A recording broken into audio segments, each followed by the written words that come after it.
کوئی مشکل نہیں رہتی. چنانچہ ہمارے اکابرین رات کو عبادت میں گزارتے تھے. سلطان محمود غزنوی وقت کا بادشاہ تھا. اس کے حالات زندگی میں لکھا ہے کہ 5000 مرتبہ ہر رات میں وہ درود شریف پڑھا کرتا تھا. ایک طالب علم تھا تو رات کو اندھیرے کی وجہ سے وہ پڑھ نہیں سکتا تھا. تو ایک رات وہ بڑا رویا کہ میرے پاس چراغ جلانے کے لیے تیل نہیں، اگر تیل ہوتا تو میں رات کو بھی بیٹھ کے پڑھتا.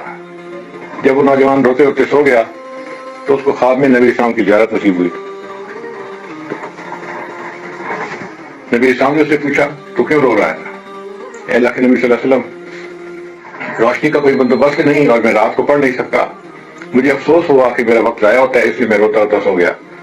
تو نبی اسلام نے خواب میں فرمایا سلطان محمود غزنوی کے پاس جاؤ، وہ بادشاہ تھا وقت کا، اور اس کو کہو کہ وہ تمہارے لیے رات کو روشنی کا انتظام کر رہے. اے اللہ کے حبیب صلی اللہ علیہ وسلم، وہ میری بات کہاں مانے گا، میں تو طالب علم ہوں. تو نبی اسلام نے فرمایا اچھا اس کو جا کے کہو کہ تم ہر رات 5000 مرتبہ نبی اسلام پر درود شریف پڑھتے ہو، چند دن سے تمہارے درود کا تحفہ نہیں پہنچا. اگر یہ بات ٹھیک ہے تو یہ نبی اسلام کی طرف سے پیغام ہے، تم اس پر عمل کرو. وہ لڑکا بادشاہ کے پاس گیا، اس نے جا کے پیغام دیا. تو بادشاہ نے یہی کوشچن پوچھا کہ مجھے کیسے یقین آئے کہ یہ تمہاری طرف سے بنی ہوئی بات ہے یا یہ واقعی صحیح خواب ہے؟ اس نے کہا کہ نبی اسلام نے مجھے فرمایا تھا کہ آپ 5000 مرتبہ روزانہ درود شریف پڑھتے تھے، چند دنوں سے وہ تحفہ نہیں پہنچ رہا. تو بادشاہ کی آنکھ سے آنسو آ گئے. اس نے کہا یہ وہ میرا عمل تھا جو مجھے پتا تھا یا میرے اللہ کو پتا تھا، میں نے اپنی بیوی کو بھی نہیں بتایا ہوا تھا. اگر یہ لڑکا کہہ رہا ہے کہ 5000 مرتبہ کا معمول ہے تو اس کا مطلب ہے کہ واقعی پہلے میرا ہدیہ اللہ کے حبیب کو پہنچتا تھا اور چند دن سے مصروفیت کی وجہ سے میں عمل نہیں کر پا رہا اور ہدیہ نہیں پہنچا. تو میں آج سے معمول بھی شروع کروں گا اور بچے کے لیے روشنی کا انتظام بھی کروں گا. تو وقت کا بادشاہ ہو کے اگر 5000 مرتبہ درود شریف پڑھ سکتا ہے تو ہم 100 مرتبہ صبح یا شام درود شریف نہیں پڑھ سکتے.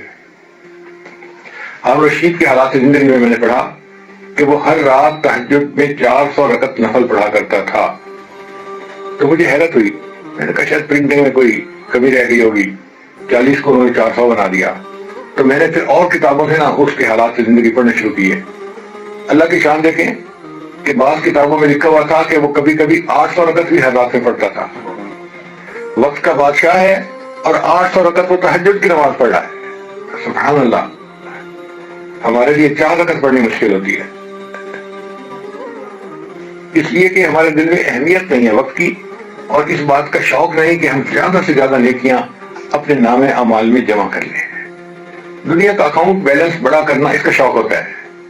اب میرے پاس 2 لاکھ ہو گئے، اب 5 لاکھ ہو گئے، اب 10 لاکھ ہو گئے، اب 20 لاکھ ہو گئے. یہ بیلنس جب بڑھتا جاتا ہے تو خوشی ہوتی ہے کہ ہاں اب میرے اکاؤنٹ میں اب میں ملینر بن گیا ہوں. اسی طرح اللہ کے نیک بندوں کو نیک اعمال اکٹھا کرنے کا شوق ہوتا ہے، چنانچہ وہ لگے ہوتے ہیں اللہ کی عبادت میں، اللہ کی رضا کے لیے.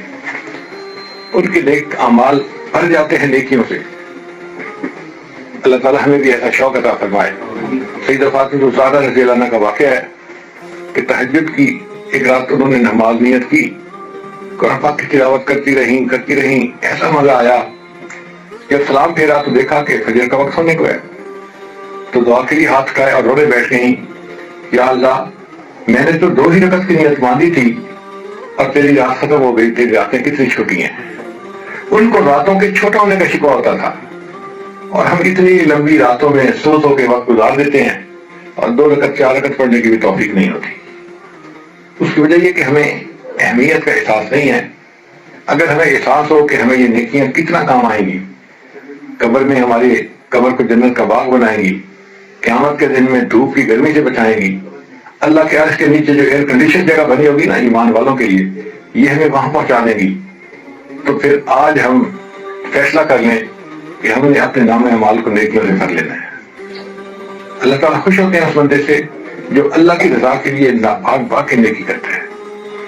حدیث مبارکہ میں آتا ہے کہ اللہ تعالیٰ ایک بندے کا تذکرہ اپنے فرشتوں کی محفل میں فرماتے ہیں. وہ کون بندہ؟ ایک قافلہ آ رہا تھا، سارے لوگ تھکے ہوئے تھے. ایک جگہ انہوں نے پڑاؤ کیا تو سب لوگ سو گئے کیونکہ سب تھکے ہوئے تھے، مگر ایک ان میں سے سویا نہیں. اس نے وضو کیا اور مصلی پہ کھڑا ہو گیا نماز پڑھنے کے لیے.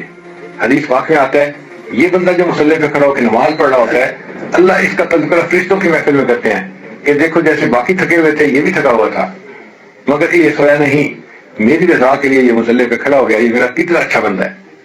تو اللہ تعالیٰ نیکی کا شوق رکھنے والے بندے کا تذکرہ فرشتوں کی محفل میں کرتے ہیں۔